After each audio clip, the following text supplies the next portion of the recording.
વિવિધ વિસ્તારોની અંદર પાણી માટે એટલે કે સિંચાઈ વ્યવસ્થા માટે પાઇપલાઇન, પીવાના પાણી માટેની પાઇપલાઇનો અને એના આખા કોન્ટ્રાક્ટની અંદર કરોડો રૂપિયાના કૌભાંડ એ ભારતીય જનતા પાર્ટીની ભ્રષ્ટ સરકારની ઓળખ બની ગઈ. 2012માં સૌની યોજનાની શરૂઆત જ્યારે જાહેરાત થઈ ત્યારે જે યોજના માટે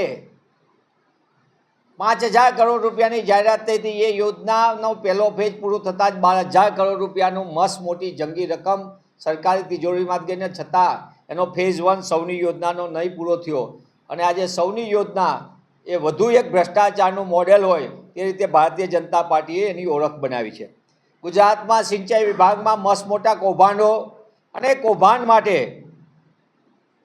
સિંચાઈ વિભાગ હોય, નર્મદા વિભાગ હોય, રોડ એન્ડ બિલ્ડિંગ હોય કે પછી પબ્લિક વર્ક્સ ડિપાર્ટમેન્ટના કામો હોય કે પાણી પુરવઠા હોય, નિવૃત્ત અધિકારીઓને ફરી કામ આપીને એ સરકાર માટે કામ કરવાના બદલે તેઓ ખાનગી કોન્ટ્રાક્ટરોના કન્સલ્ટન્ટ તરીકે કામ કરીને મસ્ત મોટા કૌભાંડને આખરી ઓપ આપે છે. અને એના કારણે આપણે જોયું છે કે અનેક અધિકારીઓ સત્તાના સમયે કૌભાંડની માસ્ટરી મેળવી હોય અને પછી કોન્ટ્રાક્ટ ઉપર આવીને કન્સલ્ટન્ટ કરીને સરકારી તિજોરીમાંથી કરોડો રૂપિયા કઈ રીતે કોન્ટ્રાક્ટરોને કમાવી અપાય અને એ ભ્રષ્ટાચારનું આખું નેક્સસ કેવી રીતે ચાલે એ ગુજરાતે જોયું છે. ત્યારે એક વધુ કૌભાંડ ભારતીય જનતા પાર્ટીનું એટલે કે સરકારમાં ભ્રષ્ટાચાર નહીં પણ ભાજપ સરકાર જ આખી ભ્રષ્ટાચારમાં ગળાડૂબ હોય તે રીતેની કામગીરીનું વધુ એક કૌભાંડ ધંધુકા વિસ્તારમાં સિંચાઈના કામો અને વલભીપુર બ્રાન્ચ કેનાલના પિયત વિસ્તારમાં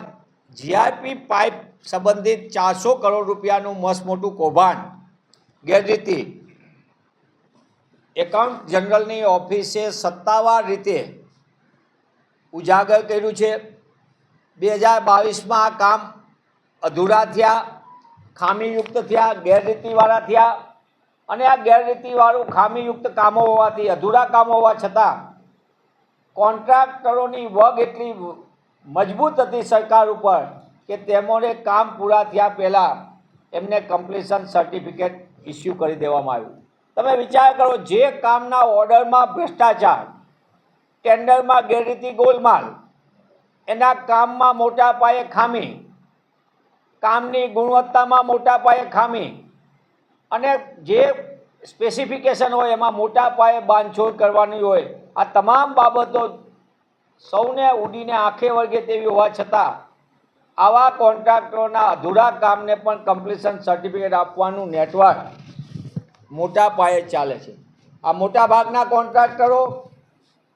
અધિકારીઓની કન્સલ્ટન્સીથી ભારતીય જનતા પાર્ટીના ચંદાદો ધંધાલોની નીતિ પ્રમાણે ચાલે છે. એટલે કુલ મળીને આ જે વાત છે ઓડિટર જનરલે જે ઉલ્લેખ કર્યું છે એ 26 તારીખ એટલે કે 2022ના સમયના કામોનું 26ના ઓડિટમાં જે ઉલ્લેખ થયો છે એ 400 કરોડ આસપાસના કામોની ગેરરીતિ, કૌભાંડ અને આ પાઇપનું છે. તેવા સંજોગોમાં ગુજરાતની તિજોરીને ચૂનો લગાવનાર અને એને કન્સલ્ટન્ટ તરીકે સરકારી તિજોરીમાંથી પગાર લેવાનો નિવૃત્તિ પછી પાછો કોન્ટ્રાક્ટ રિન્યૂ કરીને કરાર આધારિત અને કામ કરવાનું ખાનગી કંપનીના કન્સલ્ટન્ટ તરીકે, એવા અધિકારીઓના લાભાર્થે આ આખો ખેલ ચાલે છે. અને એના ભાગરૂપે જ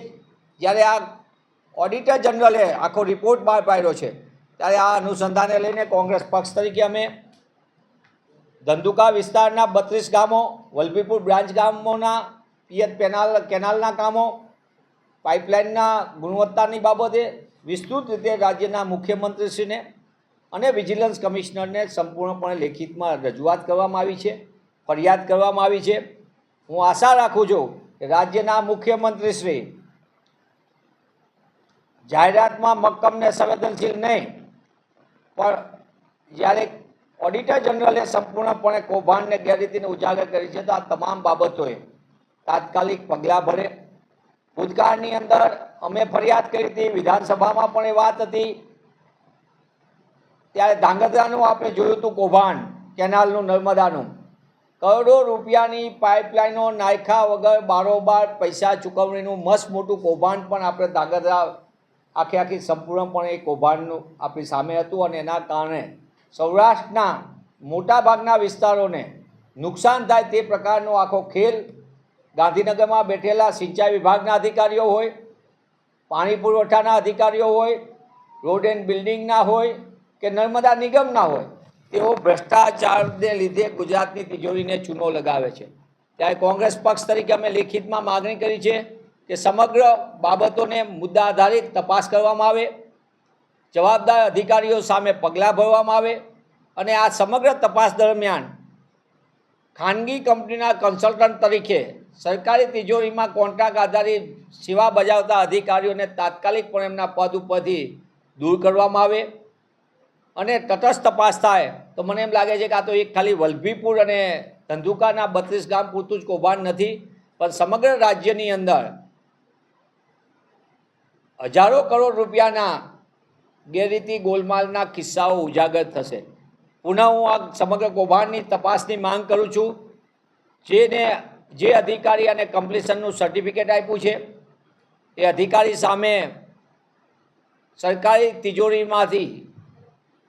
ગુનાહિત પ્રવૃત્તિ કરવા માટે વપરાયેલા નાણાંની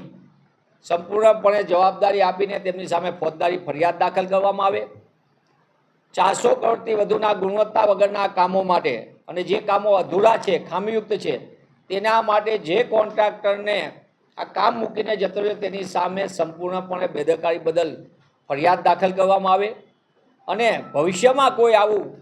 સરકારી તિજોરીને ચૂનો લગાડે નહીં, પ્રજાને નુકસાની થાય, ખેડૂતોને નુકસાન થાય, સામાન્ય માણસને નુકસાન થાય, તે પ્રકારની પ્રવૃત્તિ ઉપર રોક લાગે તે દિશામાં નક્કર પગલાં ભરવામાં આવે.